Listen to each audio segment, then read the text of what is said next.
ఒక సాహసయాత్ర సక్సెస్ అవ్వాలంటే ఏం కావాలి? ఆలోచించకుండా ముందుకు దూసుకెళ్లే ధైర్యమా? లేక ప్రతి అడుగునూ జాగ్రత్తగా ప్లాన్ చేసుకునే వ్యూహమా? ఈ ప్రశ్నలకు సమాధానం ఒక చిన్న, ఆసక్తికరమైన కథలో దాగుంది. ఈరోజు మనం ఆ కథలోని ఒక మరుపురాని దీవి రహస్యాన్ని ఛేదించబోతున్నాం. ఇక కథలోకి వెళ్ళిపోదామా? చాలా సింపుల్గా కనిపించే ఈ సాహసం వెనుక ఉన్న అసలు డైనామిక్ ఏంతో చూద్దాం. ఒక కుటుంబం చాలా ప్రశాంతంగా పడవలో వెళ్తోంది. అప్పుడే దూరంగా మ్యాప్లో కూడా లేని ఒక దీవి కనిపించింది. ఆ దీవిని చూడగానే ఇద్దరు అన్నా చెల్లెళ్ల మధ్య ఒక చిన్నపాటి వాదన మొదలైంది. ఆ దీవిలో ఎక్కడో ఏదో మెరుస్తూ కనిపించింది. అది చూడగానే చిన్నవాడైన ఆరుకు ఉత్సాహం ఆగలేదు. అక్కడికెళ్దాం, ఏదో ఉంది అని పట్టుబట్టాడు. కాని అతని అక్క ఆద్య మాత్రం వద్దు, అది ఏంటో తెలీదు, ఎక్కడికో తెలీదు, తెలియని చోటికి వెళ్లడం చాలా ప్రమాదం అని హెచ్చరించింది. ఇక్కడే మన అసలు కథ మొదలైంది. ఈ కథలో మనం చూసేది ఇద్దరు మనుషుల్ని కాదు, ఒక సమస్యను పరిష్కరించే రెండు వేర్వేరు ప్రాథమిక పద్ధతుల్ని. ఒకటి రిస్క్ అయినా పర్వాలేదు అని వెంటనే రంగంలోకి దూకడం. మరొకటి అడుగు వేసే ముందు ఒకటికి 10 సార్లు ఆలోచించడం. ఈ ఇద్దరి మధ్య తేడా ఏంటంటే, ఆరు ఒక సాహసికుడు. అతనికి భయం లేదు, ముందు వెనుక ఆలోచన లేదు, కేవలం యాక్షన్ మాత్రమే. మరోవైపు ఆద్య ఒక పక్కా ప్లానర్. ప్రతిదాన్ని విశ్లేషించి ఒక వ్యూహంతో అడుగేస్తుంది. ఒకరు నిప్పులాంటి వేగం, మరొకరు నీరులాంటి నిదానమన్మాట. మరి ఈ ఇద్దరూ కలిసి ఒక సాహసానికి వెళ్తే ఏమవుతుందో చూడాలి. అమ్మా నాన్న వద్దంటున్నా సరే, ఆరు ఈ ఒక్క మాట అనేసి పడవ దిగి ఆ దీవివైపు దూసుకెళ్తాడు. అతని క్యారెక్టర్ను చెప్పడానికి ఈ ఒక్క డైలాగ్ చాలు. వెనక ముందు ఆలోచించడం అతని డిక్షనరీలోనే లేదు. సరే, అస్సలు సిస్సలైన సాహసం ఇక్కడే మొదలవుతుంది. ఈ దీవిలో వాళ్లకు ఎదురయ్యే 3 అడ్డంకులు కేవలం సవాళ్లు కావు. అవి ఆరు యొక్క ఆవేశానికి, ఆద్య యొక్క ఆలోచనకు పెట్టిన పరీక్షలన్నమాట. చూద్దాం ఎవరు ఎలా స్పందిస్తారో. దట్టమైన అడవిలోకి ఎంటరయ్యారో లేదో మొదటి అడ్డంకి.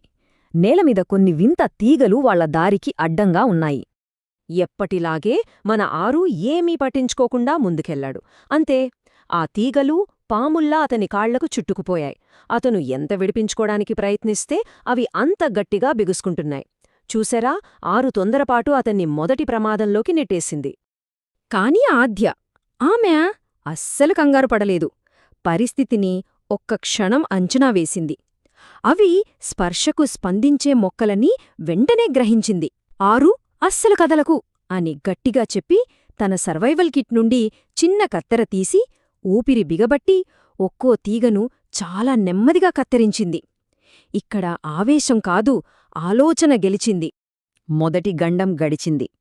ఇప్పుడు వాళ్లు ఒక పురాతన గుహ దగ్గరికి వచ్చారు. దానికొక పెద్ద రాతి తలుపు ఉంది. దానిమీద కొన్ని చిత్రాలతో బటన్లున్నాయి. ఇది శారీరక సవాలు కాదు, ఇది మైండ్ గేమ్.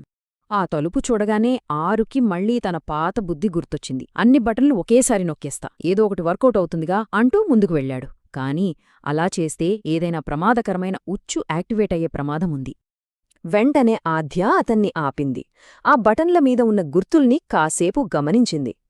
సూర్యుడు, విత్తనం, చెట్టు, పండు. ఓకే, ఇది ప్రకృతి చక్రం కదా.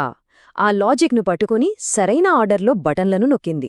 ఇక్కడ బలం కాదు, బుద్ధి పనిచేసింది. తలుపు దానంతటా అదే తెరుచుకుంది. గుహలోకి వెళ్ళాక వాళ్ల టార్గెట్కి వాళ్లకి మధ్యలో ఫైనల్ అడ్డంకి ఒక చిన్న కాలువలా ప్రవహిస్తున్న వేడివేడి లావా. దీన్ని దాటడం అసాధ్యంలా అనిపించింది. ఇంత పెద్ద ప్రమాదాన్ని చూసి కూడా ఆరు భయపడలేదు. నేను అవతలికి దూకేస్తాను అని చాలా కాన్ఫిడెంట్గా అన్నాడు. అతని ధైర్యం గొప్పదే, కాని ఆ దూరం దూకడానికి చాలా ఎక్కువ. ఇది సాహసం కాదు, ఆత్మహత్యతో సమానం. ఇక్కడే ఆద్య ప్లానింగ్ పీక్స్కి వెళ్ళింది. ఆమె చుట్టూ ఉన్న వాతావరణాన్ని క్షుణ్ణంగా గమనించింది. పైకప్పు నుండి వేలాడుతున్న ఒక రాయిని చూసింది. వెంటనే తన బ్యాగ్లోని తాడు తీసి దానికి ఒక చివర విసిరి అవతలికి టార్జాన్లా ఊగి వెళ్లడానికి ఒక మార్గాన్ని సృష్టించింది. సంసిద్ధత, సృజనాత్మకత, వ్యూహం, ఈ మూడింటి కలయిక అంటే ఇదే. ఫైనల్గా అన్ని అడ్డంకులను దాటి వాళ్లు తమ గమ్యాన్ని చేరుకున్నారు. అక్కడొక పెద్ద క్రిస్టల్ మెరుస్తూ ఉంది. కాని అసలు విషయమేంటంటే, వాళ్లు కనుగొన్న నిజమైన నిధి అది కానే కాదు.